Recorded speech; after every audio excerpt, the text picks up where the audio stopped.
Selamat pagi, selamat siang, teman-teman yang sudah hadir dalam acara School of Diplomacy.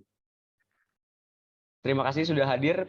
Pertama, perkenalkan saya Rangga Aditya, selaku MC pada kegiatan hari ini. Dan sudah hadir juga pemateri kita, Bapak Syahabuddin, SIP MSI. Selamat datang, Bapak. Oke. Teman-teman, terima kasih yang sudah hadir.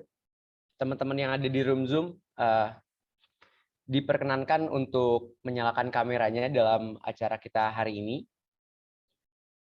Selanjutnya, teman-teman, untuk mempersingkat waktu, saya akan membacakan kurikulum vitae atau CV dari pemateri kita pada hari ini. Bapak Syarif Syahabuddin, SIP MSI, Head of Sociocultural Affairs, Embassy of the Republic of Indonesia in Warsaw, Poland. Lahir di Surakarta, 30 September 1982.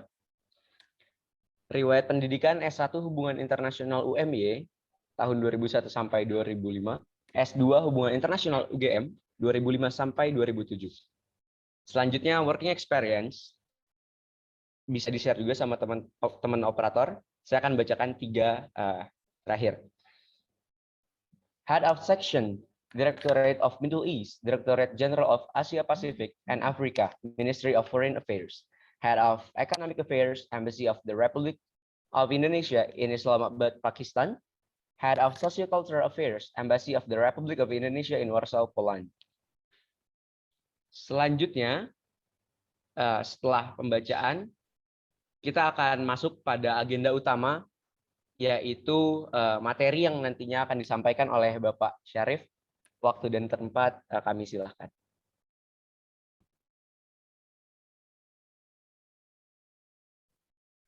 Baik, terima kasih Mas Rangga. Bismillahirrahmanirrahim. Assalamualaikum warahmatullahi wabarakatuh. Waalaikumsalam warahmatullahi wabarakatuh. Mahasiswa, mahasiswi jurusan Hubungan Internasional ya, Universitas Muhammadiyah Jogja yang saya banggakan. Sungguh ini merupakan momen yang membahagiakan buat saya pribadi, karena akhirnya bisa bertatap muka dengan teman-teman satu alma mater, meskipun secara virtual ya, setelah mungkin berapa tahun ya, saya lulus 2005 sampai sekarang 17 tahun, saya belum berkesempatan untuk menengok kembali kampus alma mater saya. Jadi ini hari merupakan hari yang menyenangkan buat saya, bisa ketemu teman-teman sekalian yang mudah-mudahan juga masih penuh semangat ya belajar, yang masing-masing tentu punya cita-cita, target apa yang akan dicapai setelah lulus nanti.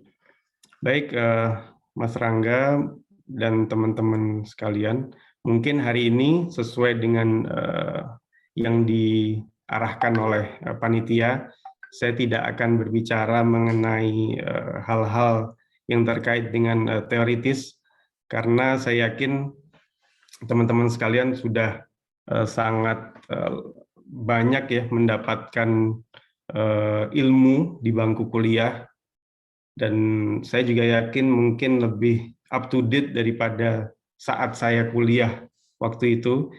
Jadi saya yakin dari segi teori-teori dan ilmu perkuliahan teman-teman sudah jago-jago. Nah, kesempatan kali ini saya lebih akan berbagi, sharing experience, dan juga mungkin best practices dari saya, lesson learned, seorang, apa kita sebutnya, mungkin praktisi kali ya. Karena kebetulan saya berkarir di dunia diplomasi sebagai seorang diplomat, jadi sebagai praktisi diplomasi, saya hanya akan lebih berbagi saja, memberikan gambaran yang mungkin lebih real tentang praktek-praktek diplomasi, khususnya yang dilakukan oleh seorang diplomat. Meskipun sebetulnya diplomasi itu ya nggak harus diplomat ya, nggak harus diplomat, siapapun bisa berdiplomasi. Tapi karena pertama kebetulan saya seorang diplomat dan juga salah satu aktor utama untuk berdiplomasi itu melakukan diplomasi adalah seorang diplomat. Jadi saya akan berbagi, mungkin nggak banyak, tapi mudah-mudahan bisa semakin menambah hasanah atau memperkaya pengetahuan teman-teman sekalian mengenai bagaimana sih kerjaan seorang diplomat, apa aja yang dilakukan, tugasnya, tanggung jawabnya, dan mungkin suka dukanya. Dan mungkin juga nggak akan lama, nanti mungkin bisa disambung dengan diskusi bagi teman-teman yang ingin menanyakan, yang sifatnya lebih ya tidak terlalu substantif. Mau substansi boleh, tapi kayaknya kalau substansi tadi saya bilang udah cukup banyak lah ilmu yang didapat. Saya akan share screen. Sudah dikasih akses ya, Mbak Eni ya.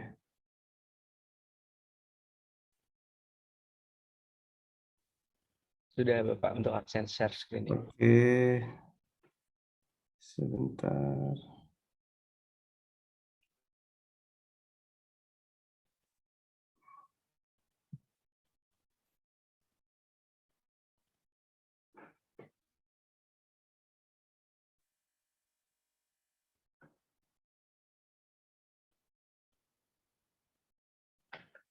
Udah kelihatan ya?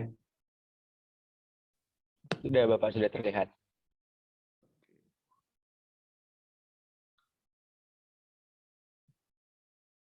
Baik, teman-teman sekalian.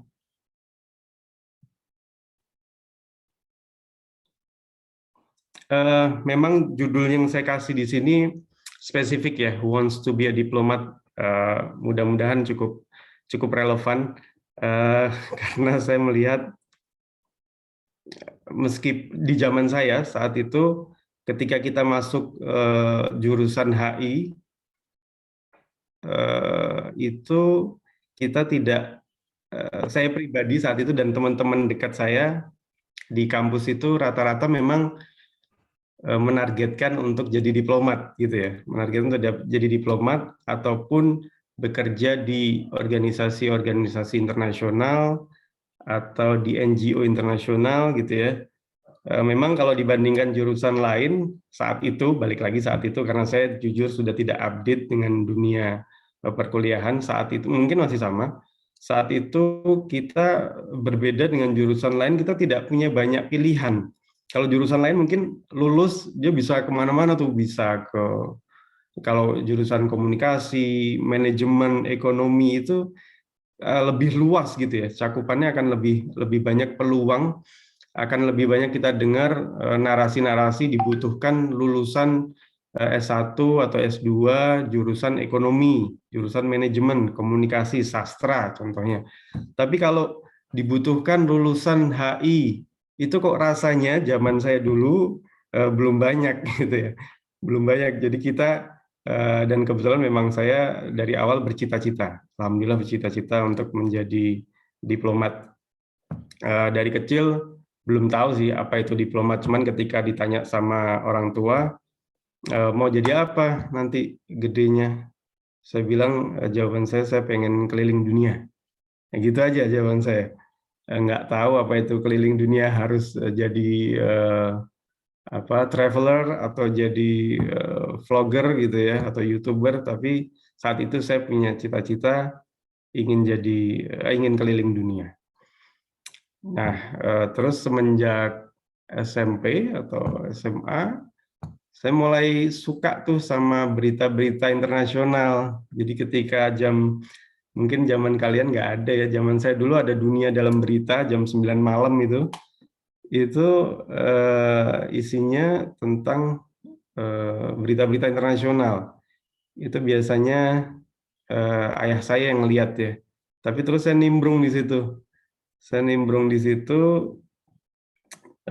Suka nonton-nonton update dari berita-berita internasional seperti politik, keamanan, padahal masih SMP ya.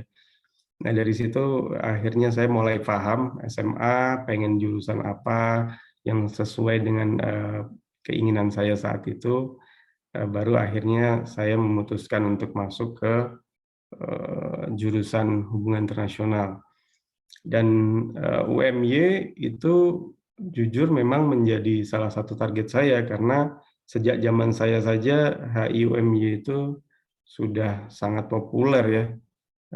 Sangat populer untuk jurusan HI-nya, karena memang pertama saat itu sudah akreditasinya sudah A, kemudian memang secara mutu dan juga alumni-alumni yang saat itu telah berkecimpung di dunia pemerintahan maupun dunia internasional juga sudah banyak. Jadi saya mikir UMY tentu menjadi salah satu target utama saya, dan alhamdulillahnya bisa kuliah di UMY sampai selesai. Baik,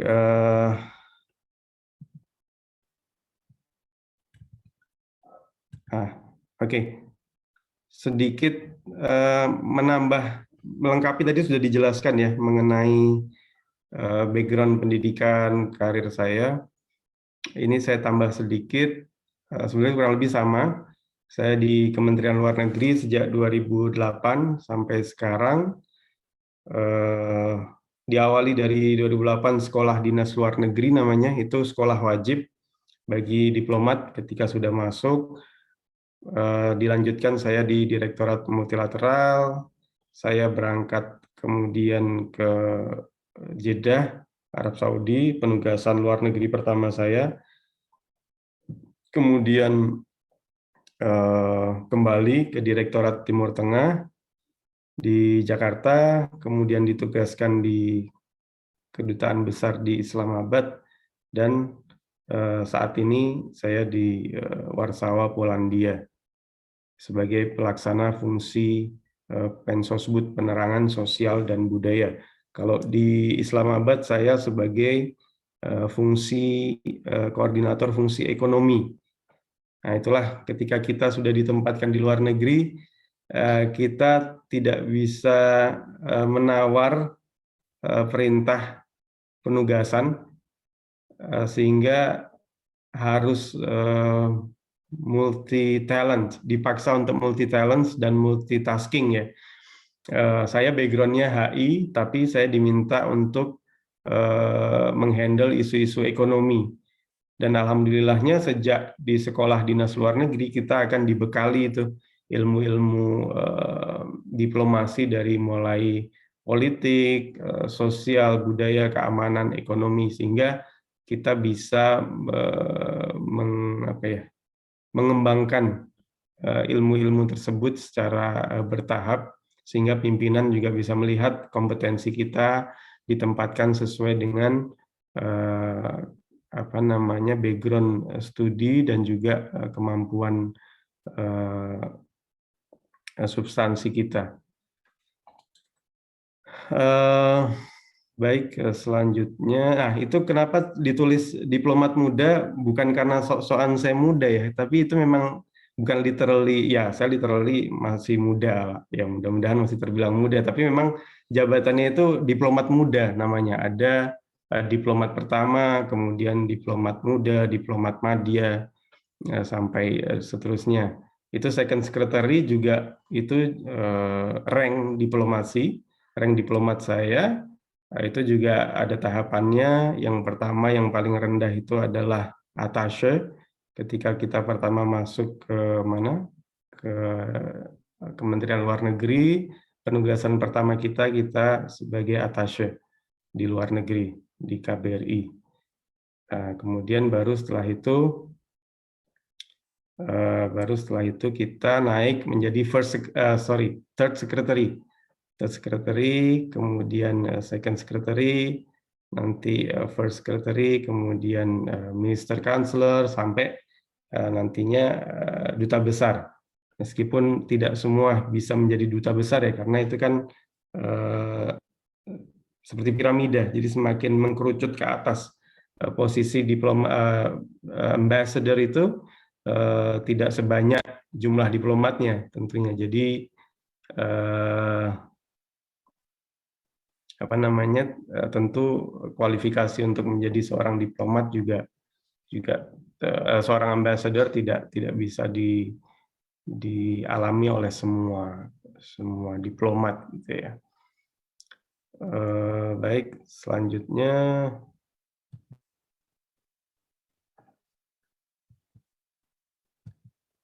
sorry, ini screen-nya belum sudah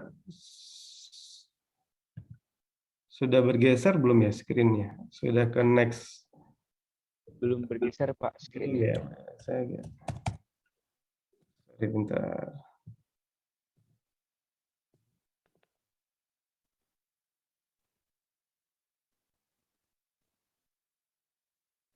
Oke.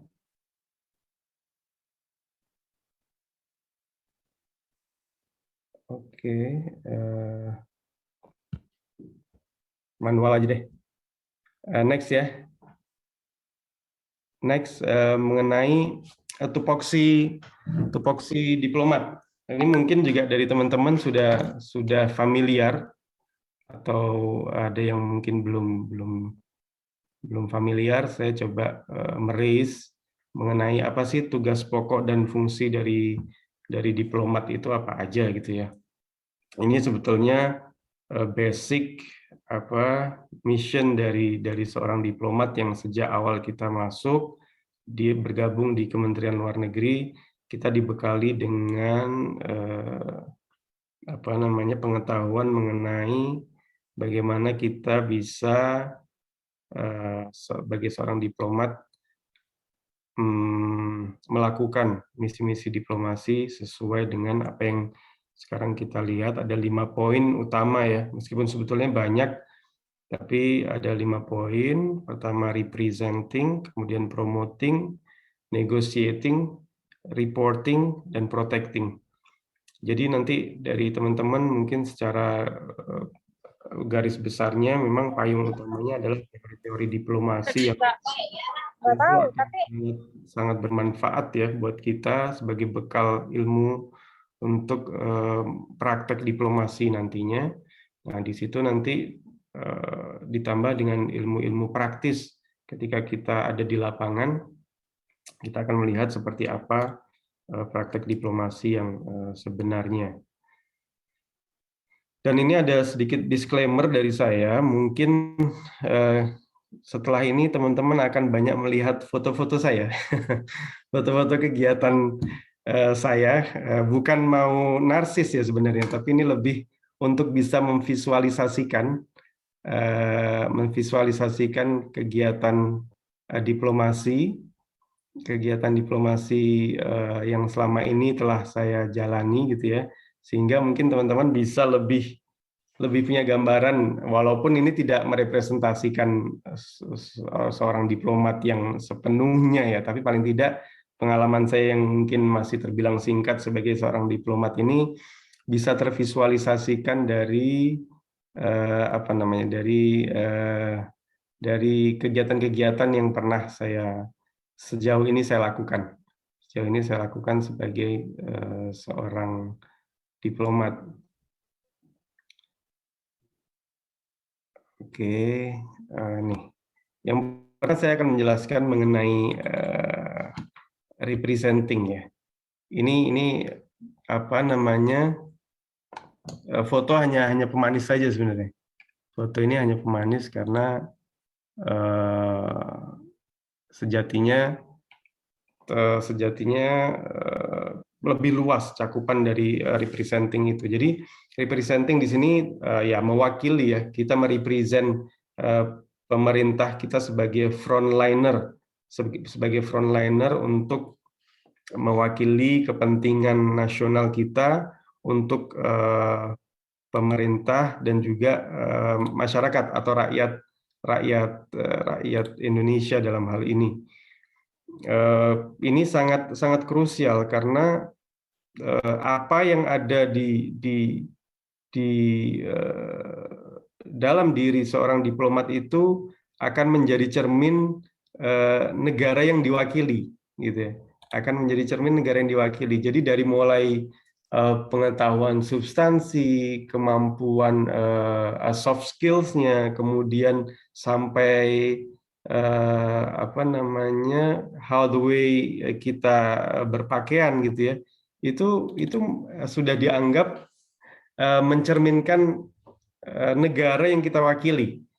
Jadi memang kalau ada image bahwa seorang diplomat itu harus tampil necis, harus tampil rapi gitu ya.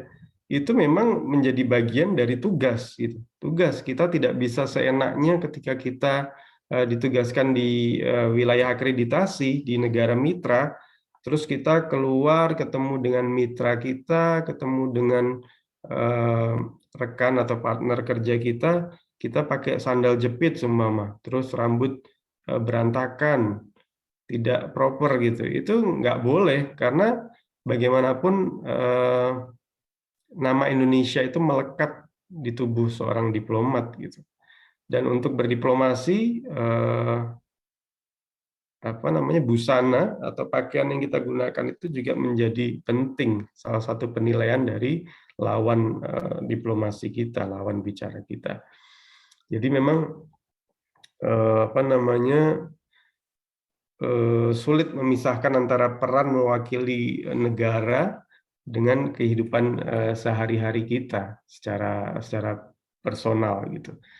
Jadi representing ini menjadi salah satu apa namanya, tugas dari seorang diplomat.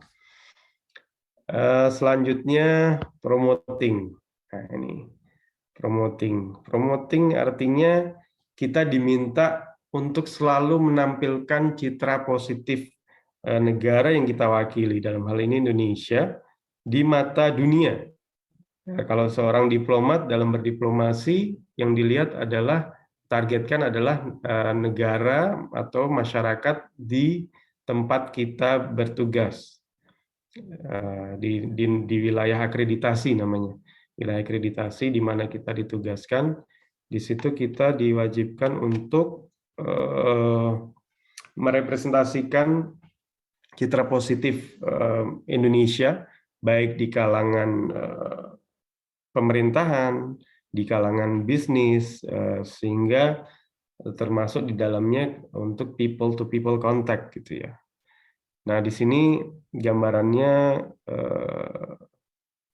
adalah ketika saya menginisiasi pembukaan kursus bahasa Indonesia bagi penutur asing, bagi warga negara Arab Saudi yang ketika saya saat itu ditempatkan untuk belajar bahasa Indonesia. Ternyata peminatnya cukup banyak.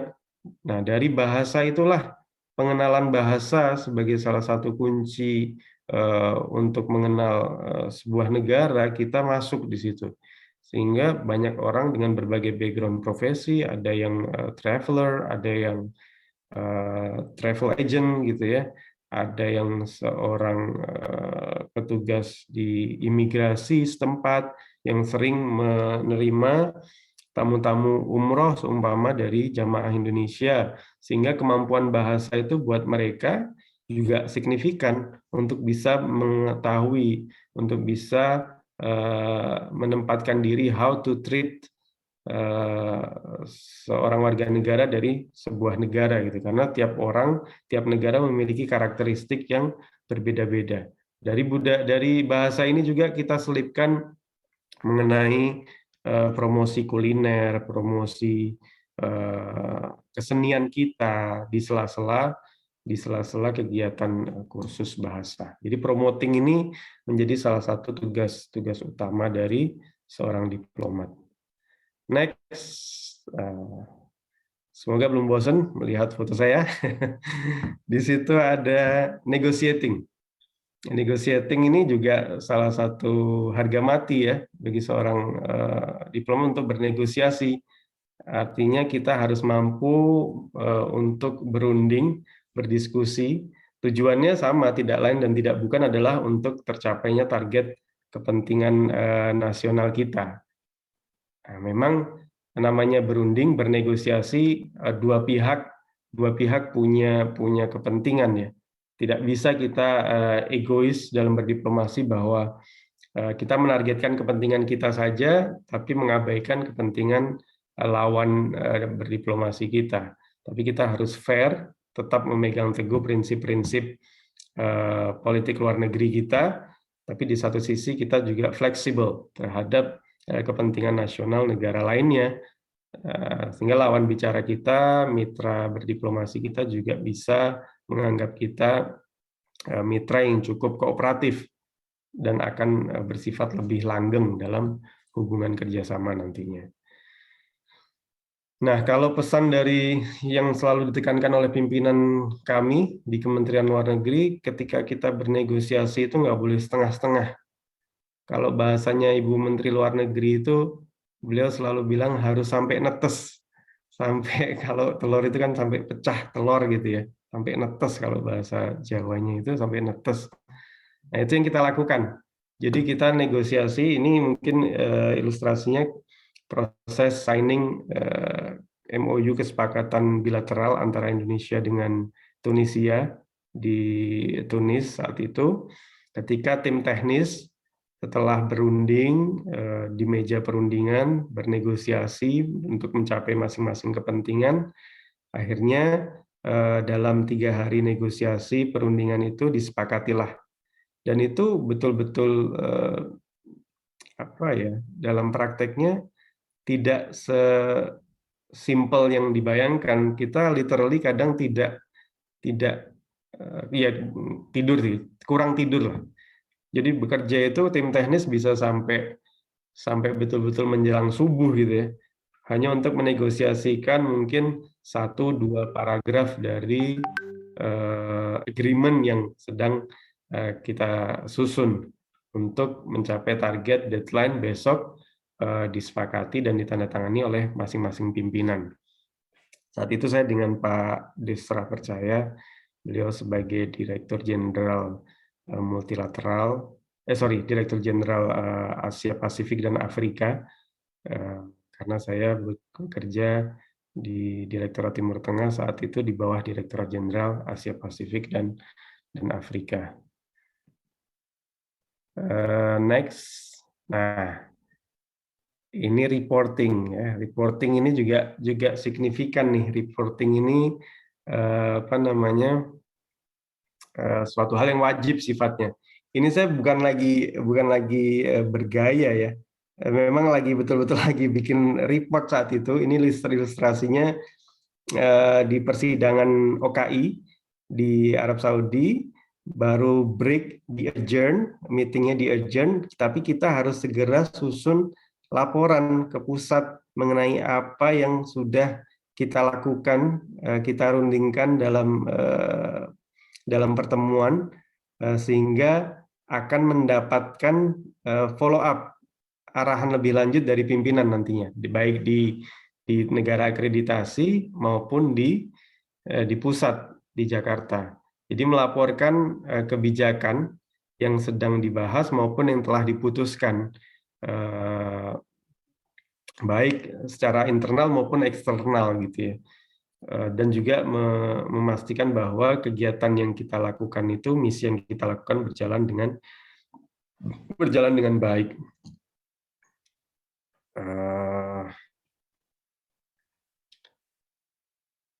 Kurang lebih seperti itu kalau reporting. Dan reporting ini bukan laporan biasa ya, tentu harus berupa rekomendasi kadang. Kita memberikan laporan yang sifatnya rekomendatif dan juga solutif. Di situ juga kita masukkan dalam berdiplomasi itu ada pengamatan-pengamatan, baik secara substansi, secara karakter. Oh ternyata ketika bernegosiasi, pihak lawan diplomasi kita itu sifatnya lebih strict gitu, lebih kaku, sehingga kita harus sedikit lebih melunak, atau sebaliknya kepentingan nasional kita tetap kita posisikan di atas yang lainnya gitu ya. Pokoknya target utama harus mencapai kepentingan nasional kita. Juga pengamatan-pengamatan tentang kejadian-kejadian di lapangan di negara akreditasi. Ini juga makanya dalam tataran pemberian laporan ini harus betul-betul paham ya. sehingga kita bisa memberikan rekomendasi yang betul-betul tepat untuk kepentingan nasional, nggak sembarangan gitu.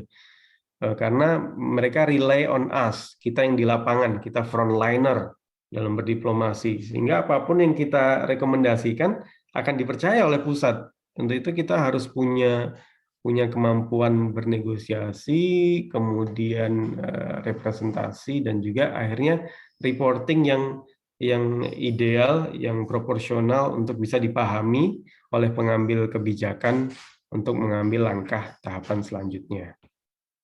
Nah, kemudian protecting nih. Protecting ini juga sama, kita memastikan bahwa kepentingan nasional dan juga tentunya WNI di luar negeri itu dapat terakomodir, terjaga dan juga terjamin gitu ya. Karena diplomat tuh punya kewajiban melindungi kepentingan nasional, kepentingan negara asalnya gitu. Nah, karena setiap pemerintah mempunyai prioritas nasional, dan para diplomat inilah yang harus dengan sekuat tenaganya itu bisa memiliki posisi atau kebijakan yang berjalan secara optimal. Ada banyak hal, protecting itu memang rata-rata lebih dominan untuk perlindungan terhadap WNI kita. Mungkin di kantong-kantong WNI di sebuah negara yang ternyata jumlah WNI-nya cukup banyak. PMI kita sebutnya ya, karena di situ pekerja migran Indonesia, contohnya di Timur Tengah, kemudian di Malaysia, di Singapura, dan di negara-negara lainnya yang banyak konsentrasi WNI di situ. Tapi juga memproteksi kepentingan nasional kita untuk isu-isu lain. Contohnya kalau ada yang ngikutin isu palm oil, kelapa sawit kita yang selalu selalu dibully dalam tanda kutip, dipojokkan oleh Uni Eropa terkait kebijakan yang terkait dengan sustainable development goals dan lain-lain, yang sebetulnya mereka juga punya kepentingan di balik situ. Intinya sih persaingan juga di situ. Jadi kita harus memproteksi saat itu. Ketika media ramai menginfokan gitu ya, memprovokasi mengenai batasan biofuel, kemudian bagaimana mereka melakukan black campaign tentang kelapa sawit, kita harus mempunyai counter ya. Jadi kita harus mengcounter dengan narasi-narasi, aksi-aksi yang juga relevan untuk bisa memproteksi kepentingan nasional kita. Selanjutnya, nah selain tadi kita juga punya ada beberapa pilar politik, isu-isu prioritas politik luar negeri kita. Sebenarnya tadi sudah sempat saya jabarkan di awal. Di sini ada salah satu yang utama adalah territorial integrity. Ini tentu melindungi wilayah teritorial kita itu sudah kedaulatan menjadi harga mati ya. Itu tidak negotiable. Kalau sudah terkait kedaulatan, kita harus sampai titik darah penghabisan kita melakukan negosiasi, berdiplomasi demi kepentingan dan kedaulatan negara kita. Karena kita kan sebagai masyarakat global, tentu dalam bernegara Indonesia ini kan berdampingan dengan negara-negara lainnya. Secara wilayah juga dibatasi dengan negara, ada wilayahnya darat, laut, udara gitu ya. Di darat, kalau kita di darat ada Malaysia contohnya, kemudian Timor Leste, ada Papua Nugini gitu ya. Terus kalau di laut lebih banyak lagi tuh, ada Malaysia, Thailand, Vietnam. Di situ berpotensi terjadinya sengketa. Nah, mungkin kita pernah dengar ya ada sengketa tentang Natuna, Sebatik, Blok Ambalat, itu masih bergulir tuh sampai sekarang. Jadi kita harus betul-betul bisa menjaga wilayah dari Sabang sampai Merauke dalam berdiplomasi dengan sikap yang tegas, tidak ada fleksibilitas dalam diplomasi kedaulatan kita. Itu yang pertama. Kemudian yang kedua, di situ ada diplomasi ekonomi. Ini juga signifikan ya. Ekonomi ini menjadi salah satu prinsip utama, khususnya ketika kita dilanda badai COVID-19 kemarin ya, di mana seluruh perekonomian tidak hanya Indonesia, tapi secara global terpuruk sehingga kita memiliki salah satu prioritas utama diplomasi ekonomi namanya. Nah, ini menjadi sebenarnya sudah sejak awal sih, sejak dari target Polugri kita di 2019 sampai 2024, tapi menjadi makin signifikan gitu ya, menjalankan diplomasi ekonomi. Ada beberapa langkah strategis ya untuk bagaimana kita bisa mengkapitalisasi penguatan pasar domestik kita, kemudian bagaimana kita bisa memaintain hubungan kita dengan pasar-pasar tradisional. Artinya pasar tradisional ini adalah target negara-negara tradisional, gitu ya. Pasar tradisional yang selama ini memang kita sudah berhubungan baik secara trade relation, hubungan perdagangan dengan cukup baik. Tapi di satu sisi kita juga harus mampu membuat terobosan-terobosan untuk menembus pasar-pasar non-tradisional. Jadi kita tidak bisa selalu berada di zona nyaman, tapi kita harus ekspansi ya, mengekspansi pasar kita secara lebih global. Makanya di situ kalau ada yang ngikutin juga kita sudah cukup baik berhasil menjelajah pasar di Afrika. Nah, itu ada forum-forum perdagangan saat itu ada IAID, ada Indonesian Africa Forum, kemudian dialog infrastruktur dengan Afrika, karena memang ternyata pasar Afrika yang mungkin sebagian orang masih memberikan image sebagai negara ketiga, dunia ketiga, tapi ternyata punya potensi pasar yang sangat signifikan, dan itu sudah dilirik, disadari oleh banyak pihak, banyak negara yang akhirnya berbondong-bondong pergi ke Afrika ya untuk mengekspansi misi perdagangan mereka. Selain itu juga melalui penguatan kerjasama. Di situ ada target-target dengan negara-negara mitra, kita bisa menyepakati yang namanya FTA atau Free Trade Agreement atau Preferential Trade Agreement atau juga CEPA, Comprehensive Partnership untuk ekonomi di situ. Itu yang harus terus ditargetkan dari masa ke masa, mengekspansi jumlah kemitraan kita dari aspek perdagangan dengan negara-negara lainnya. Nah, kemudian perlindungan WNI masih tentu masuk. Tadi sudah disinggung juga di awal bagaimana kita harus memproteksi para WNI yang berada di negara-negara yang memang menjadi konsentrasi WNI. Karena sekarang kan sifatnya mobilitas itu semakin ekspansif. Hampir seluruh kalangan kita berekspansi ke luar negeri untuk katanya menargetkan penghidupan yang lebih layak gitu ya. Termasuk bahkan ke negara-negara yang statusnya adalah negara konflik. Nah, itu akan semakin tantangannya semakin tinggi. Bagaimana kita bisa melindungi WNI kita di berbagai wilayah yang ada di dunia ini. Untuk itu diperlukan satu sistem proteksi yang baik ya dan cepat, sehingga ketika kita mendapat aduan atau ada panggilan untuk yang sifatnya urgent, kita harus sudah siap gitu ya, siap menanggapi, siap dengan solusi-solusi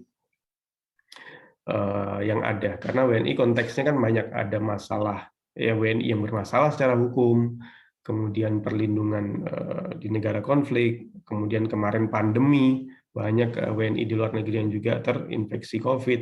Itu bagaimana kita bisa secara cepat tanggap, merespon, dan memberikan solusi. Jadi jangan dibayangkan berdiplomasi itu hanya di balik meja ya, duduk, pakai jas, pakai dasi, pegang laptop, pegang komputer, nggak sepenuhnya seperti itu. Kita harus lebih fleksibel, siap di berbagai rintangan yang ada. Untuk itu, contoh ketika saya di penempatan di Arab Saudi, salah satu syarat yang ditekankan oleh apa namanya pimpinan adalah bahwa HP ini 24 jam nggak boleh mati nih. Harus selalu on, harus selalu aktif, dan nggak boleh di silent. Karena kita nggak tahu namanya sesuatu yang urgent, darurat itu tidak mengenal waktu. Bisa pagi, siang, sore, malam, kita harus siap. Dan itu memang literally terjadi. Ketika kita jam 2 malam, jam 3 malam ditelepon ada WNI yang sakit, membutuhkan pertolongan, ada WNI yang diusir oleh majikannya, sehingga kita harus proteksi karena dia di tengah jalan, di tengah malam, yang harus kita langsung bawa ke shelter kita di KBRI atau di KJRI gitu. Jadi kita harus siap 24 jam. Termasuk di negara-negara lainnya, kesiapan itu menjadi tuntutan utama. Karena pertama mungkin perbedaan waktu. Ada yang beda waktunya lebih dari 10 jam. Ada yang di sini siang, di Indonesia malam, atau sebaliknya.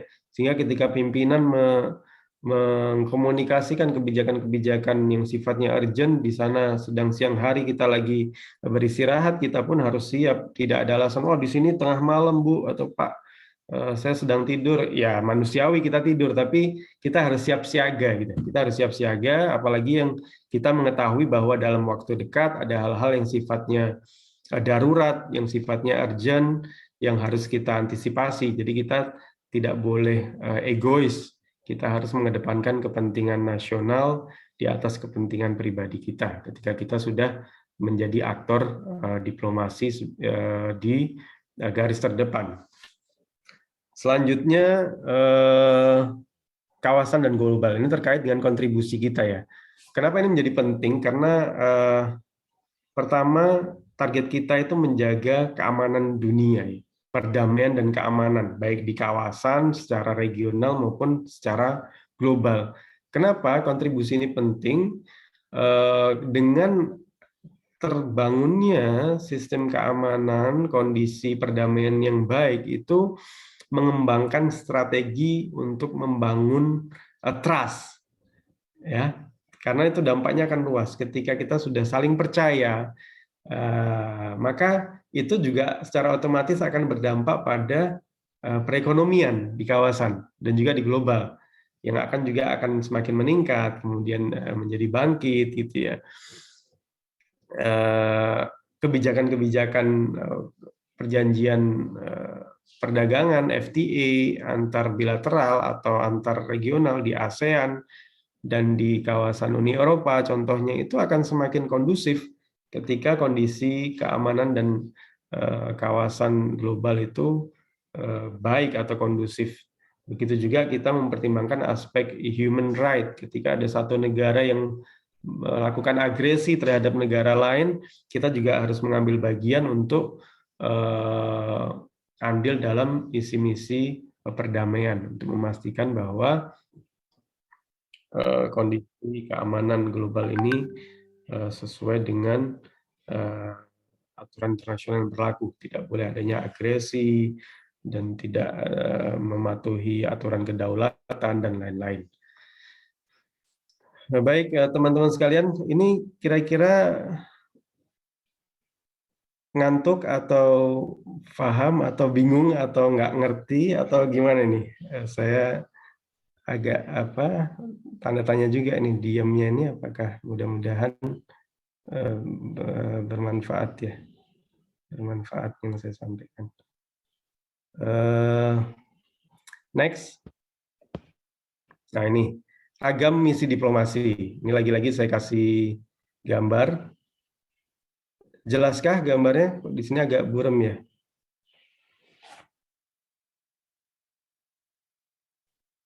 Apakah terlihat jelas? Terlihat jelas, Bapak. Oke. Oke, nah jadi ternyata dari tadi yang kita bahas itu, ternyata misi diplomasi itu luas ya, meragamnya itu memang tidak terbatas, tergantung karakteristik di mana negara kita ditugaskan. Yang masing-masing tentu berbeda. Ada yang memang negara-negara atau tugas-tugas misi perwakilan yang sifatnya multilateral. Memang ya kita kerjanya di ruang sidang di United Nations misalnya, atau di OKI, atau di negara-negara yang memang konsentrasinya lebih kepada isu-isu multilateral di situ. Ada yang sifatnya negaranya memang aspek bilateral. Bilateralnya bisa bilateral ekonomi, bisa bilateral keamanan, seni budaya, keamanan, kemudian perlindungan WNI, dan masing-masing punya karakteristiknya. Dan di sini kita sebagai diplomat itu sebagai tadi saya sampaikan frontliner ya. Ini gambaran saja ketika saya masih junior, ini tahun-tahun awal saya bergabung, saya sudah harus siap ya mewakili, menjemput para delegasi tingkat tinggi untuk berkunjung ke negara di mana kita ditugaskan.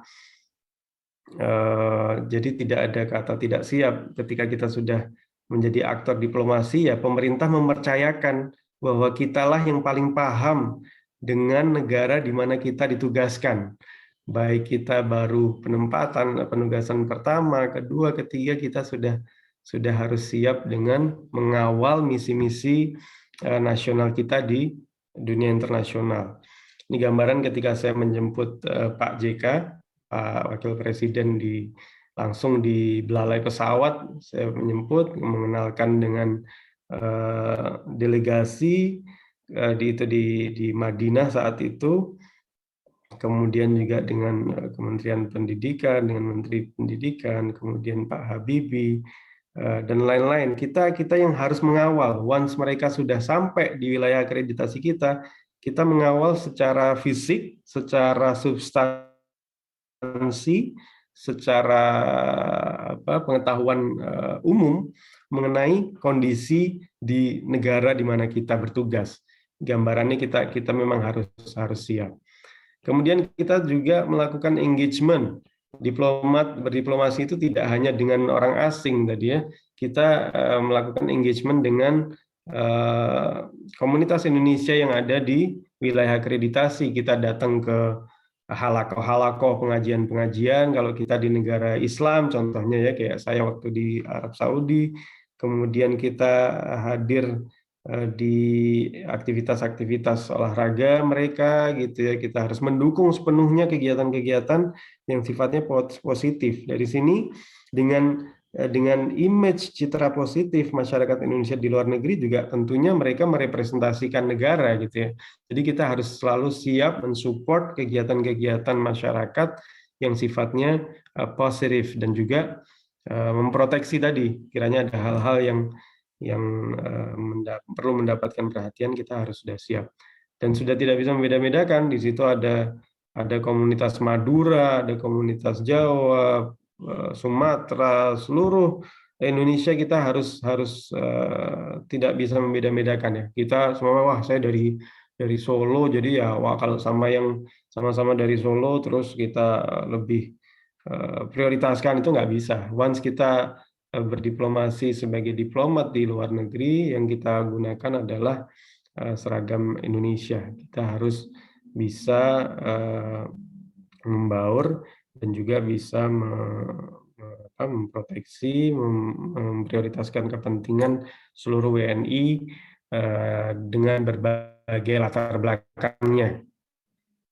Nah, kemudian di sela-sela kegiatan di balik meja, di lapangan, kita juga harus melakukan engagement dengan rekan-rekan diplomat dari negara lainnya. Jadi diplomatic community engagement ini juga penting. Dari berbagai kalangan ya, berbagai negara, kita harus lakukan engagement di sini. Bisa secara formal, secara informal. Yang penting ketika ada hal-hal yang sifatnya membutuhkan masukan atau informasi dari mitra-mitra negara-negara kita, negara-negara mitra kita di luar negeri, kita sudah tahu siapa yang harus kita tuju.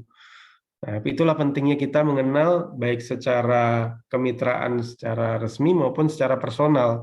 Akan lebih mudah ketika kita mengenal seseorang secara personal ketika kita membutuhkan informasi-informasi atau masukan-masukan yang sifatnya urgent, yang tidak birokratis. Karena kalau mengandalkan birokrasi kan kita mintanya hari ini, mungkin apa yang kita targetkan baru bisa kita peroleh di minggu depan, bulan depan, tapi kalau sesuatu yang sifatnya urgent, nggak bisa kita seperti itu. Kita harus mengandalkan relasi perkenalan kita. Nah, ketika kita sudah mengengage secara person to person, komunitas diplomatik, dan juga kalangan pemerintah di negara setempat, maka kita akan memiliki kemudahan akses mendapatkan sesuatu secara lebih informal dan secara lebih cepat gitu ya. Selanjutnya selain misi-misi tadi juga promosi apa namanya budaya, seni dan budaya ini juga penting dan kita harus siap di berbagai lini gitu ya.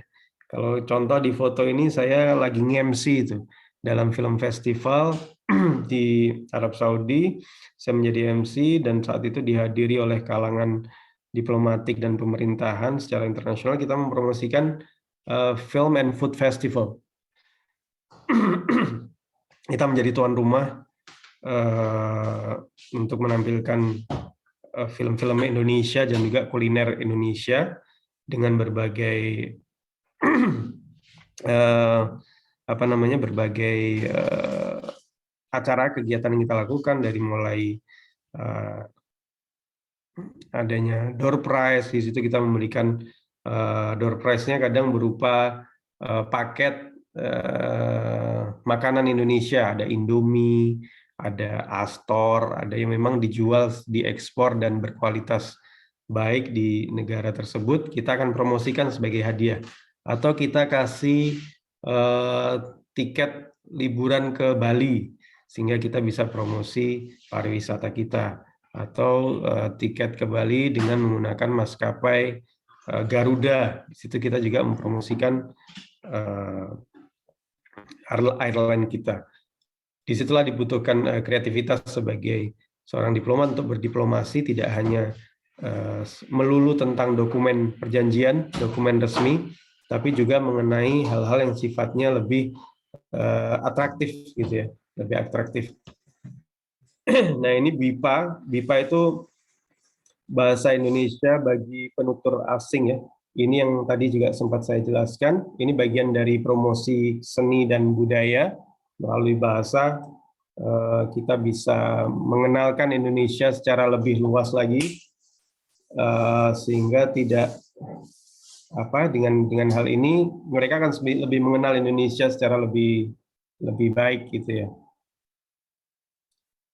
Kalau dilihat tuh yang belakang-belakang yang pakai imamah orang-orang Arab itu, mereka lagi belajar bahasa Indonesia itu dengan antusiasnya. Ada lebih dari 100 dalam satu batch.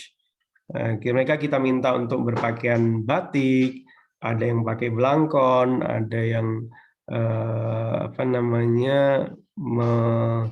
menyanyikan lagu-lagu daerah Indonesia. Jadi tidak hanya spesifik bahasa, tapi kita manfaatkan perkumpulan itu untuk mereka mengenal seni-seni budaya Indonesia secara lebih luas gitu ya. Kemudian media awareness, ini juga penting. Kita sebagai diplomat di negara akreditasi, kita menjadi spokesperson sebagai garda terdepan dalam mewakili negara kita. Disinilah kita pentingnya untuk menggaungkan kebijakan-kebijakan nasional kita, merepresentasikan negara kita melalui narasi-narasi positif yang bisa kita sebarkan di media-media nasional setempat, baik TV, koran, majalah, radio, dan lain sebagainya. Ini ketika saya mengisi Diplomat's Corner di salah satu media mainstream di sana, di interview, kemudian dituangkan dalam narasi yang intinya Ya, tentu sebagai tamu, seorang diplomat harus menghargai ya negara setempat. Kita kedepankan penghargaan-penghargaan terhadap negara di mana kita tinggal gitu ya, sehingga ada impresi bahwa memang kita saling menghormati, saling menghargai, saling mengagumi kelebihan dan kekurangan antara satu negara dengan negara yang lainnya. Sebagai diplomat, kita juga mau nggak mau ikut andil dalam misi perdamaian. Kita bisa menjadi peacekeeper. Ini gambaran ketika saya bergabung dalam yang pojok kanan atas itu, saya dalam misi International Monitoring Team, misi perdamaian bergabung dengan TNI di Filipina Selatan. Saat itu menyambut datangnya Menhan untuk memberikan semangat kita masuk ke lokasi-lokasi pedalaman yang memang wilayah konflik di situ. Kita turun langsung. Jadi diplomat, ya, tadi saya bilang tidak melulu di belakang meja, kita turun ke lapangan, kita sambut panggilan untuk misi-misi perdamaian mewakili negara kita di situ ya. Itu saya di Filipina Selatan, tepatnya di Davao City, siap untuk mulai misi di negara-negara atau di wilayah-wilayah Filipina Selatan lainnya. Kemudian yang pakai jas itu saya lagi mungkin ada yang kenal itu di bawah salah satu tokoh utama dari Moro National Liberation Front itu Nur Miswari sedang bernegosiasi dengan duta besar kita saat ini. Beliau mantan duta besar Indonesia untuk Paris, Prancis. Saat itu dengan saya, beliau sebagai dirjen multilateral, bertemu langsung dengan tokoh Moro National Liberation Front yang berkonflik dengan pemerintah Filipina. Kita menjadi mediator di situ. Dan tadi ketika kita sudah mendapatkan trust dari aktor-aktor diplomasi, baik pemerintah maupun grup-grup atau front-front dari pihak-pihak kelompok-kelompok yang memang memiliki power di situ, kita akan lebih mudah diterima gitu ya. Kita akan lebih mudah diterima di situ. Di samping kiri atas juga sedang secara khusyuk itu ya, kita mencatat apa yang diinginkan oleh satu pihak di suatu konflik yang terjadi, dan kita akomodir, kita sampaikan kepada pihak yang lain untuk kemudian kita menjadi penengah di situ. Kita menjadi penengah sehingga misi kita, alhamdulillah, Indonesia menjadi satu negara yang diakui gitu ya, diakui dan bisa dipercaya untuk memediasi konflik yang ada, yang terjadi. Masih terkait misi perdamaian ini, saat ini saya sedang sibuk-sibuknya nih di sini karena kita mempersiapkan kunjungan Presiden Jokowi. Beliau mau melakukan diplomasi perdamaian dengan Ukraine dan Rusia yang saat ini mereka tengah berkonflik. Padahal dari segi letak geografis kita cukup jauh ya, tapi tadi semangat kita untuk bisa ikut andil dalam misi perdamaian dunia itu kita kedepankan. Jadi saat ini dalam waktu dekat Presiden Jokowi akan bertemu dengan Presiden Zelensky, tapi karena kenapa kok yang sibuk Polandia kan itu di Ukraine? Pertama karena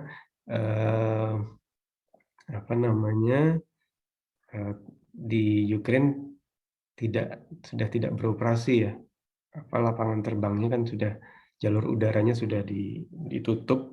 Jadi mau tidak mau nanti masuknya lewat Polandia, transit di Polandia, kemudian kita akan mengawal Bapak Presiden untuk masuk ke Ukraine bertemu dengan Presiden Zelensky, dan untuk itu setelah dari Zelensky beliau akan menemui Presiden Putin di Rusia.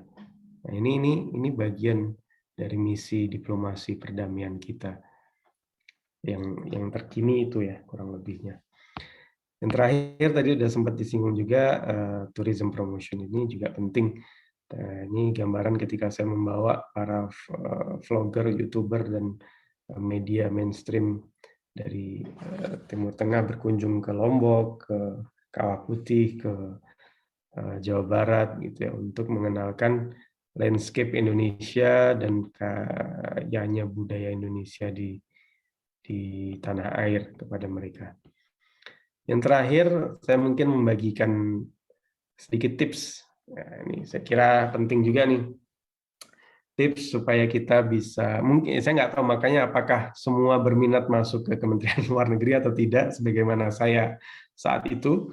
Tapi sekiranya memang ada yang berminat mau bergabung menjadi keluarga besar di Kementerian Luar Negeri sebagai seorang diplomat, ada beberapa tips yang memang harus dikuasai.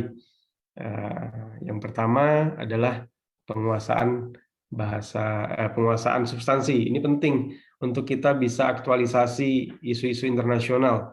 Karena ternyata pertanyaan-pertanyaan ujian ketika masuk itu tidak hanya hal-hal yang berbau politik saja, berbagai hal sampai hal-hal yang kecil pun akan dipertanyakan dari pengetahuan tentang budaya Indonesia, nama-nama tarian di Indonesia. Ini membuktikan sejauh mana kita bisa mengenal negara kita untuk dipromosikan atau dikenalkan di luar negeri. Jadi penguasaan substansi, isu-isu internasional itu sudah wajib. Apa yang terjadi di Eropa, apa yang terjadi di Timur Tengah, apa yang terjadi di Asia, apa posisi kita di ASEAN, bagaimana dengan kerjasama ekonomi, kita sebagai negara G20, dan lain-lain itu perlu dipersiapkan dari sekarang dan diaktualisasikan, diupdate setiap saat. Kedua, bahasa asing. Ini juga sangat signifikan. Ini juga menjadi rujukan dalam seleksi diplomat. Jadi pesan saya, bahasa asing tentu bahasa Inggris ini sudah harga mati ya. Bahasa Inggris juga wajib. Tapi bahasa Inggris, bayangkan saja bahasa Inggris sudah berapa juta orang yang bisa berbahasa Inggris di Indonesia. Artinya sudah menjadi sesuatu yang common gitu ya. Kita bisa bahasa Inggris udah nggak ada yang kaget, ya biasa aja bisa bahasa Inggris. Nah, ini pentingnya untuk kita menguasai bahasa kedua. Ini akan sangat signifikan ketika kita mampu selain bahasa Inggris kita punya bahasa kedua, bisa bahasa Prancis, bahasa Spanyol, bahasa Arab, bahasa Mandarin. Itu akan sangat berperan dalam proses seleksi kita untuk bisa masuk ke Kementerian Luar Negeri sebagai seorang diplomat. Bagi yang belum, bagi yang cuma bisa bahasa Inggris saat ini, mulai cari kursus bahasa kedua. Apapun itu yang sesuai dengan passion-nya, sesuai minatnya, mulai tidak ada kata terlambat, baik itu masih di level basic ataupun level yang sudah advance, dimulai penguatan memperkaya bahasa asing. Kalau bisa lebih dari satu, lebih dari dua, lebih bagus lagi. Ternyata bisa bahasa Prancis sekaligus bahasa Arab misalnya. Itu tidak hanya di Kemlu, nantinya di organisasi-organisasi internasional, NGO asing itu pasti akan dibutuhkan. Teman saya di NGO asing, ketika dia masuk pakai bahasa Inggris, tapi ternyata dia bisa bahasa Arab, dia dikirim tuh, sering berangkat ke Timur Tengah untuk menjalankan misi-misi NGO-nya. Maka itu menjadi nilai plus untuk penguasaan bahasa asing. Dan yang ketiga, yang terakhir tapi tidak kalah penting, bahkan mungkin paling penting ya dari yang lainnya, last but not least adalah doa. Doa ini sudah yang paling ampuh lah menurut saya di antara semuanya tentunya. Karena sekarang bayangkan saja logika ketika kita mau masuk ke Kementerian Luar Negeri itu, saingan kita saat itu saya ya, saingan saya itu sekitar 75.000 orang dengan kemampuan masing-masing yang saya yakin ya tidak kalah atau jauh lebih dari saya. Kemudian dari 70.000 itu disaring menjadi 50.000. Kemudian disaring lagi menjadi 25.000, 15.000 dan seterusnya sampai di angkatan saya itu hanya diambil 100 besar. Nah, ini kalau secara logika dengan kemampuan diri saya nggak masuk di logika gitu. Tapi itulah pentingnya kekuatan doa. Kita sebagai umat beragama meyakini itu ya, apalagi doa dari ini terkesan retoris ya, tapi ini serius ini sebenarnya. Terkesan retoris tapi ini serius, terutama doa orang tua. Ini pengalaman saya dan saya yakin siapapun namanya orang tua pasti memiliki kekuatan doa yang mudah-mudahan diijabah. Jadi ketika mau ujian, pegang langsung orang tua, minta doanya. Saya bahkan sedikit memaksa ibu saya untuk bertahajud supaya beliau mendoakan saya secara khusus dan alhamdulillah seorang saya bisa menang dalam tanda kutip bersaing dengan 75.000 orang yang notabene juga memiliki kemampuan akademik yang mungkin jauh dari saya. Tapi itulah perlunya balance antara penguasaan substansi, bahasa, dan juga doa dari kita dan tentunya orang-orang dekat kita, terutama orang tua. Baik, demikian dari saya. Kurang lebihnya saya mohon maaf kalau ada kata-kata yang kurang berkenan. Dan selanjutnya mungkin sekiranya ada yang mau ditanyakan atau dibahas, saya kembalikan ke MC, moderator. Terima kasih. Baik, terima kasih banyak Bapak atas materinya. Izinkan saya mereview begitu ya, barangkali dapat memantik teman-teman begitu sebelum nantinya akan ada sesi pertanyaan. Yang pertama, tadi sempat disebutkan begitu ya poin besar dari tupoksi atau tugas pokok dan fungsi dari seorang diplomat, yaitu representing sebagai frontliner juga, lalu promoting, negotiating, reporting, and protecting. Sempat disebutkan juga tadi saya sempat meng-highlight kalimat dari Bu Menlu kita gitu ya, bernegosiasi harus sampai netes begitu Bapak. Itu juga mungkin bisa menjadi poin yang dari teman-teman nanti bisa bertanya lebih dalamnya seperti itu. Lalu ada 4 pilar dari politik luar negeri Republik Indonesia: teritorial integritas, diplomasi ekonomi, perlindungan WNI, kawasan dan global begitu.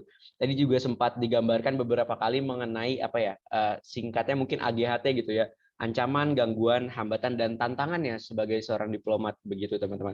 Teman-teman, kita akan buka sesi pertanyaan begitu ya, seputar apapun pertanyaan yang teman-teman ingin sampaikan. Nanti kita akan pilih 3 pertanyaan dulu sebagai termin pertama.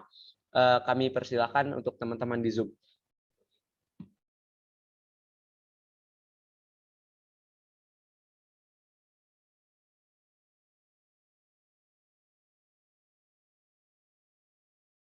Teman-teman di room Zoom, kami silakan. Oke. Di sini ada Alia Maharani. Silakan Mbak Alia. Baik, sebelumnya apakah suara saya terdengar dengan jelas? Terdengar jelas Mbak Alia, silakan. Baik, terima kasih atas kesempatannya. Perkenalkan, nama saya Alia Maharani dari Prodi HI Angkatan 20. Izin bertanya sebelumnya. Jadi, menurut yang saya pahami tadi, salah satu yang tidak bisa dilepaskan dari diplomasi adalah negosiasi, yang dimana untuk mencapai keberhasilan negosiasi tersebut tentu diperlukannya bargaining power atau daya tawar-menawar. Nah, dengan daya tawar-menawar yang lebih baik, tentu kita akan lebih mudah untuk mencapai national interest bangsa Indonesia kita sendiri.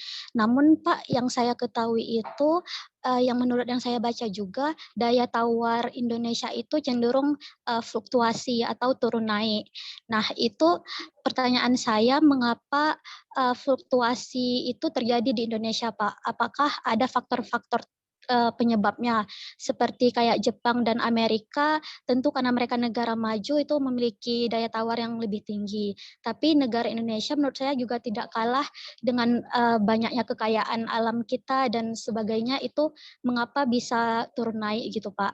Dan apakah itu menjadi berpengaruh besar Pak untuk proses negosiasi untuk mencapai national interest kita ke depannya. Jadi seperti itu pertanyaan saya Pak. Terima kasih. Wassalamualaikum warahmatullahi wabarakatuh.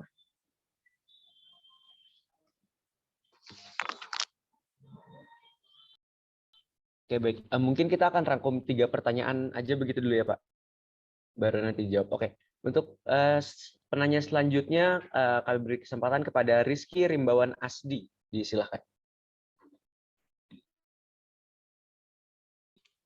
Bismillahirrahmanirrahim. Thank you very much for the MC. Pertanyaan saya untuk Pak Syarif itu tentang soal bahasa ya Bapak, soal yang tadi itu soal di mana untuk setiap diplomat harus siap untuk bisa memiliki skill bukan hanya dalam bahasa Inggris tapi dengan bahasa lain juga. Nah, saya agak penasaran tentang tantangan tersebut, soal di mana Bapak sendiri ditugaskan di berbagai macam negara yang tentunya bahasanya bermacam-macam, seperti yang Bapak telah perlihatkan tadi yang di PowerPoint Bapak, yang dimana Bapak ada ditugaskan di Islamabad, yaitu Pakistan, yang dimana mereka pakai bahasa Urdu dan Inggris. Ada juga tadi setelah sekarang, ini lagi sekarang di Polandia, yang dimana Bapak sekarang merupakan bahasanya menggunakan bahasa Slavik atau Polski dalam negara Polandia tersebut. Nah, saya penasaran akan tantangan bahasa tersebut ini. Bapak gimana untuk dalam menghadapi tantangan bahasa tersebut, di mana Bapak sepertinya setiap tahun kayak bakal dipindahkan berbagai macam negara setiap tahun. Saya lihat dari history pekerjaan Bapak tadi di situ saya lihat. Itu gimana Bapak handalin itu sebenarnya itu? Saya agak penasaran.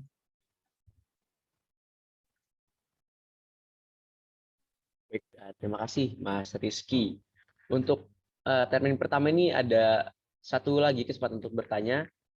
Kami beri kesempatan untuk Muhammad Gulfham Syahzada. Silakan. Baik, terima kasih. Sebelumnya, apakah suara saya terdengar? Terdengar jelas, Mas. Silakan. Baik, terima kasih. Mohon maaf sebelumnya saya tidak bisa mengaktifkan kamera karena alasan kesehatan. Baik, Pak. Langsung saja pertanyaan saya. Bagaimana jika pihak dari Indonesia, kami ingin melakukan negosiasi berdiplomasi, namun negara yang kami tuju kepentingan nasionalnya tidak selaras dengan kepentingan yang ingin kami maksimalkan. Lalu upaya kami untuk dapat memaksimalkan kepentingan kami itu seperti apa dan bagaimana? Dan juga bagaimana agar negosiasi yang kami lancarkan itu berhasil, Pak. Terima kasih banyak. Oke, baik. Terima kasih, Mas Gulfham. Tadi sudah ada 3 pertanyaan begitu ya Pak, 2 pertanyaan seputar negosiasi begitu ya dari Mbak Alia dan Mas Gulfham, lalu ada mengenai tantangan bahasa tadi begitu. Saya silakan Bapak.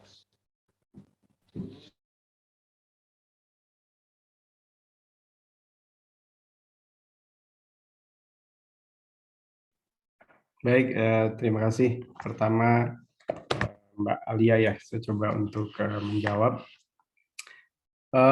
Benar, mengenai bargaining power atau bargaining position itu penting ya di sini. Kalau dianggap fluktuatif, saya kurang bisa memahami yang dimaksud fluktuatif. Namun memang ini sebetulnya related juga dengan yang ditanyakan oleh Mas Muhammad ya.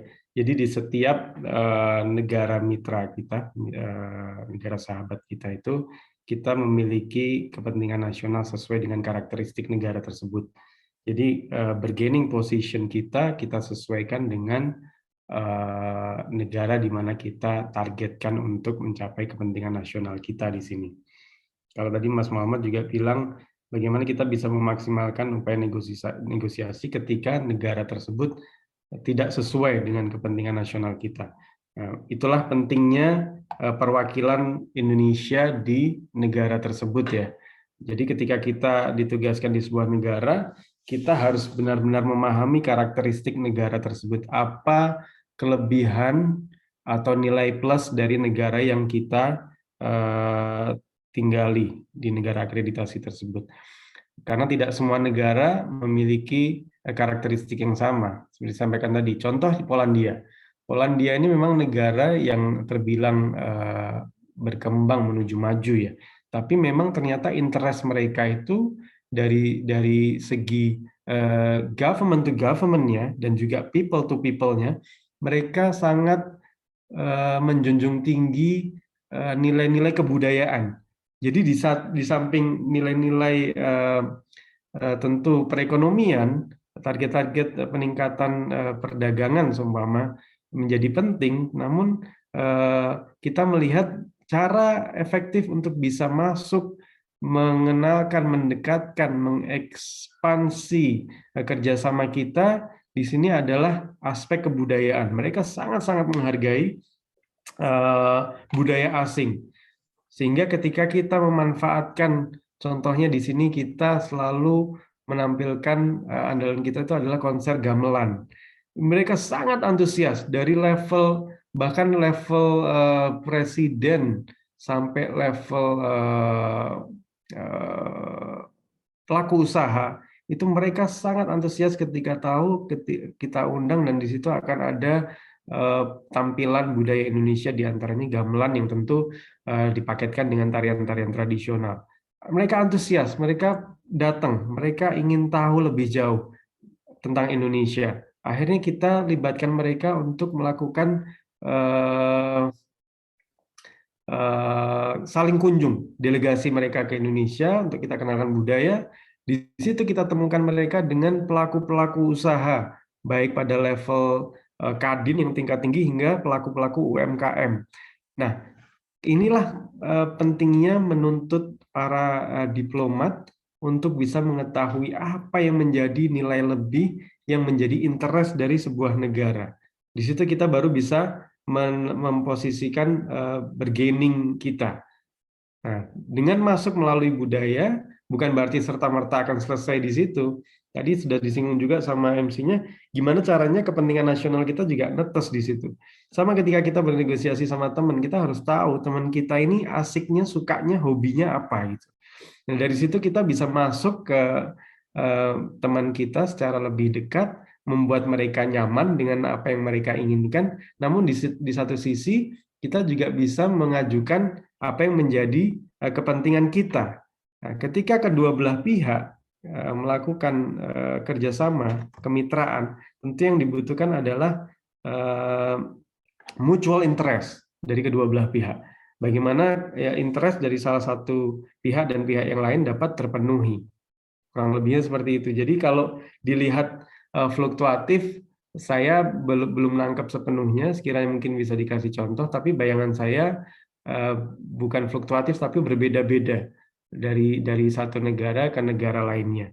Apalagi Indonesia sekarang sudah masuk 20 kekuatan ekonomi global. Kita masuk dalam G20. Tentu bargaining position kita menjadi lebih baik, lebih tinggi. Begitu juga di ASEAN, kita juga leader di situ.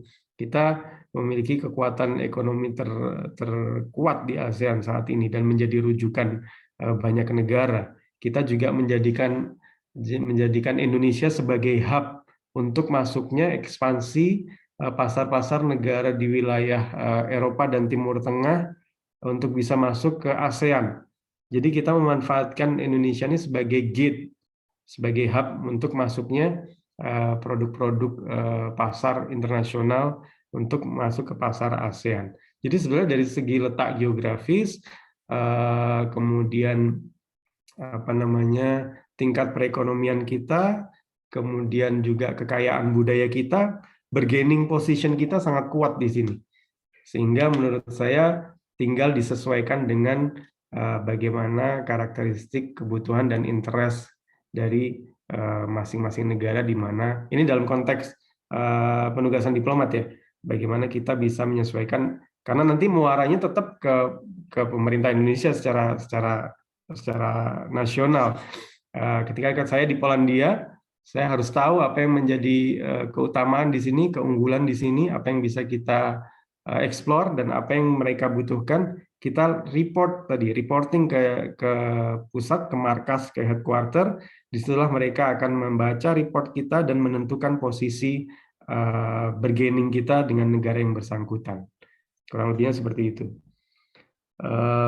Kemudian Mas Rizky mengenai bahasa tadi, betul, bahasa ini sangat-sangat signifikan, tapi memang tidak sepenuhnya akan menentukan di mana kita akan ditugaskan.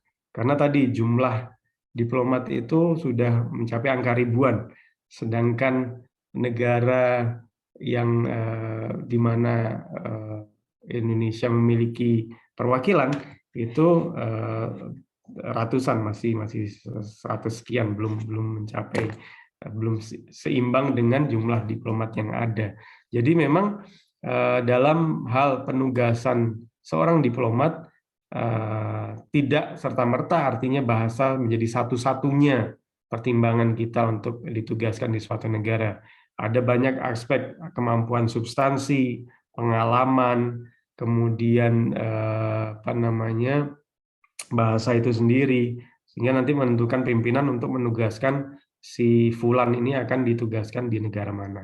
Nah, kenapa saya pertama memang dari segi bahasa saya penempatan pertama ke Arab Saudi itu sesuai ya, sesuai dengan kemampuan bahasa saya. Saya kebetulan pernah mondok di Gontor. Saya di Gontor setelah lulus SMP saya ke Gontor. Jadi saya punya basic bahasa Arab gitu ya. Itu yang saya pakai juga untuk masuk ke Kemlu, ke Kementerian Luar Negeri. Dan saat itu yang punya kemampuan bahasa Arab kebetulan nggak banyak yang ikut bersaing. Itu salah satu keunggulan kita memiliki bahasa kedua selain bahasa Inggris gitu. Itu penting sekali.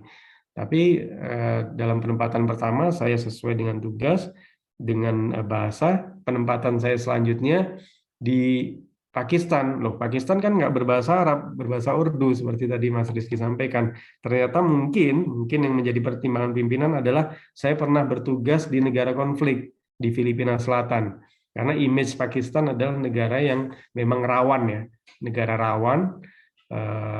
Jadi pengalaman yang saya miliki ketika bertugas di Filipina Selatan di negara konflik menjadi pertimbangan pimpinan saat itu. Kemudian kenapa ke Polandia yang bahasanya susah banget? Saya sudah bulan ke-6 di sini, tapi kemampuan bahasa Polandia saya ya 0,0 sekian persen lah. Saya baru bisa selamat pagi, selamat siang, apa kabar? Karena memang bahasanya dia tidak mau pakai bahasa Uni Eropa, bahasa Inggris dia nggak mau. Dia mau pakai bahasa sendiri, bahkan mata uangnya mata uang sendiri, sehingga harga-harga di sini ya terbilang cukup mahal gitu ya.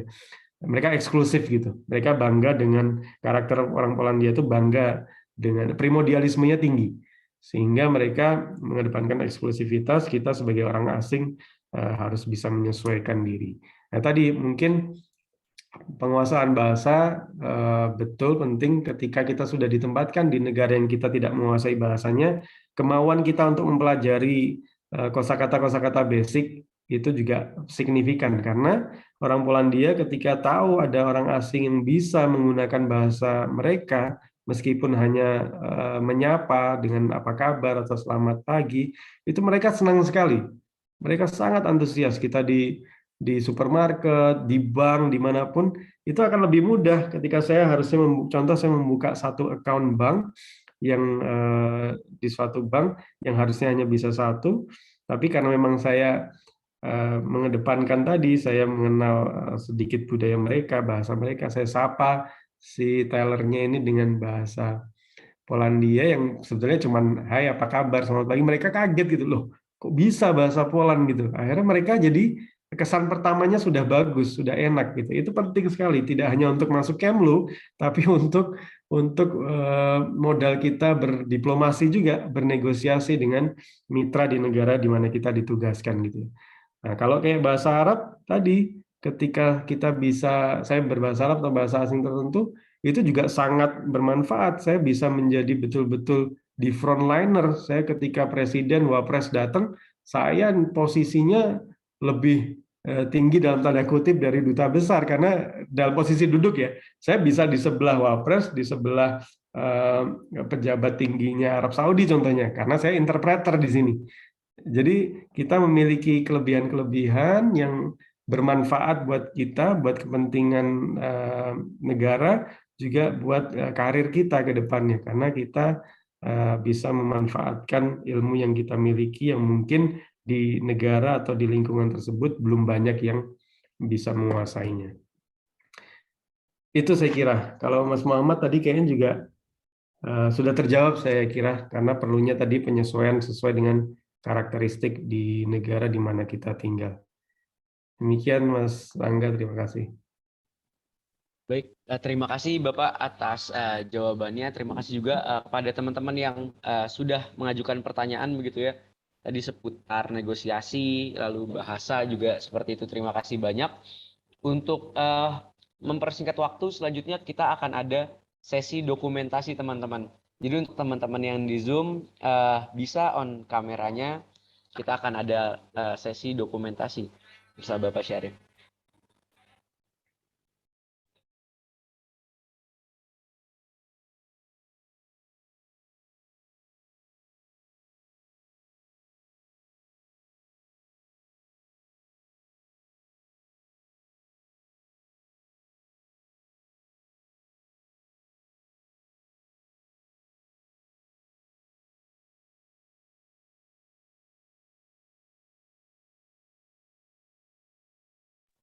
Oke, saya akan hitung dari 3, teman-teman. Nanti akan diarahkan sama teman-teman. Oke, baik. 3, 2, 1.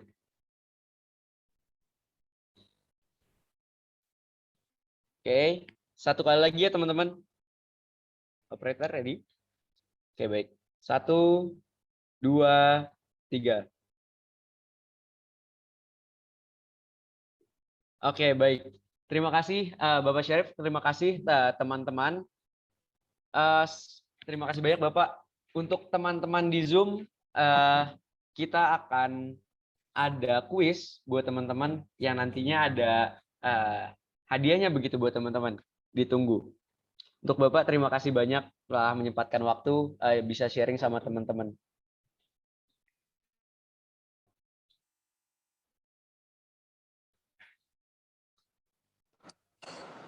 Bapak, mohon maaf masih di mute, Pak.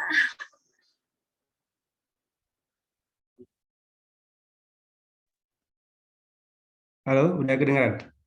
Sudah Bapak. Oke, terima kasih banyak semua teman-teman ya. Tetap semangat, sukses selalu. Dan kalau yang mau masuk Kemlu, sampai ketemu di Kementerian Luar Negeri.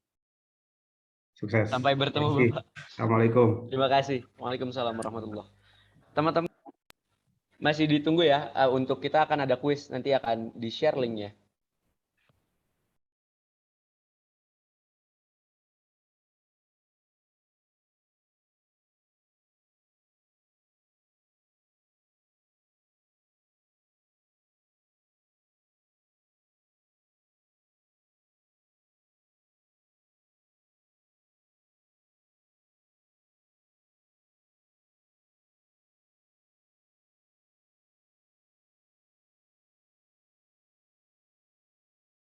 Teman-teman, ini kita akan menggunakan media Quizizz. Mungkin teman-teman bisa login dulu Quizizz-nya di device-nya masing-masing. Nanti akan ada hadiah dari panitia untuk jawaban yang teratas. Iya, bisa.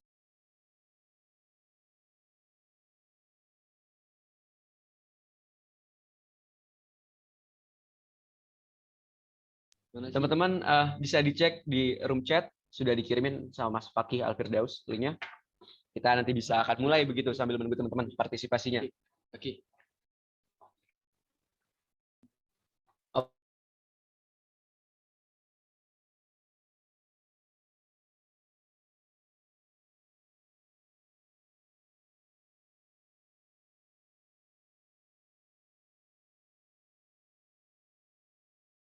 Teman-teman, kami tunggu 3 menit ke depan untuk join ke linknya yang sudah dibagikan. Setelah itu baru kita akan mulai permainannya. Kami tunggu teman-teman.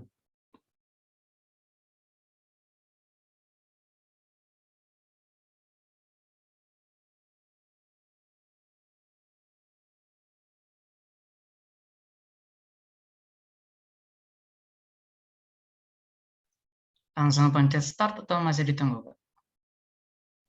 Kita masih tunggu sekitar 2 menit lagi. Mungkin teman-teman yang lain juga masih mau join begitu ya. Jaringan segala rupa. Ayo teman-teman, kita masih tungguin untuk join karena hadiahnya juga cukup menarik dari kami. Kami masih tunggu.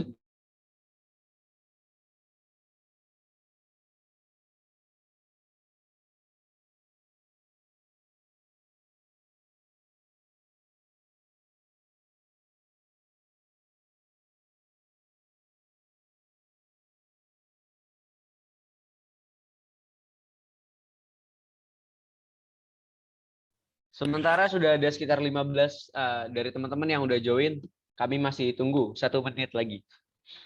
Which is kita akan mulai di jam 2.42 PM.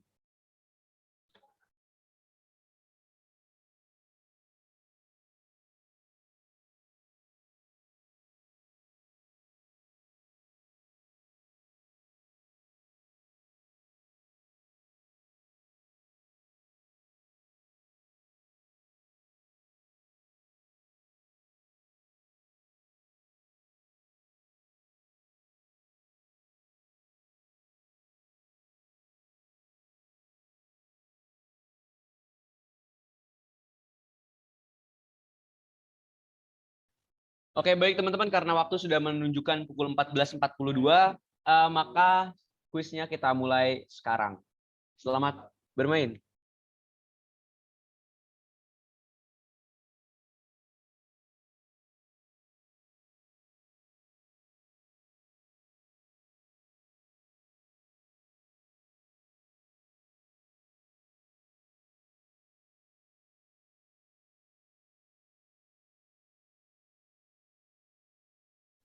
Oke, baik teman-teman, kita akan mulai.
Oke, baik. Kami akan tunggu teman-teman untuk menyelesaikan kuisnya sampai jam 14.49.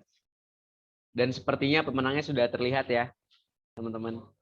Anyway, untuk sebagai bukti, mohon nanti teman-teman yang keluar sebagai pemenang, mohon di screenshot begitu. Kita akan ambil 2 pemenang.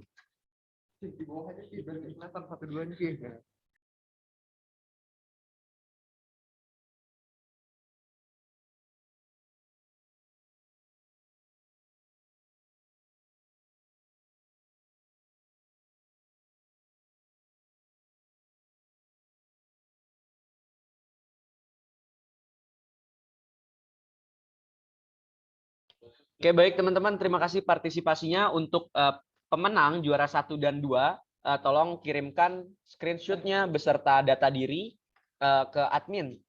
Seperti itu yang ada di grup SOD atau School of Diplomacy di WhatsApp. Terima kasih atas partisipasinya, ditunggu untuk SOD selanjutnya. Terima kasih teman-teman. Wassalamualaikum warahmatullahi wabarakatuh. Waalaikumsalam warahmatullahi wabarakatuh. Terima kasih, Panitia. Terima kasih panitia.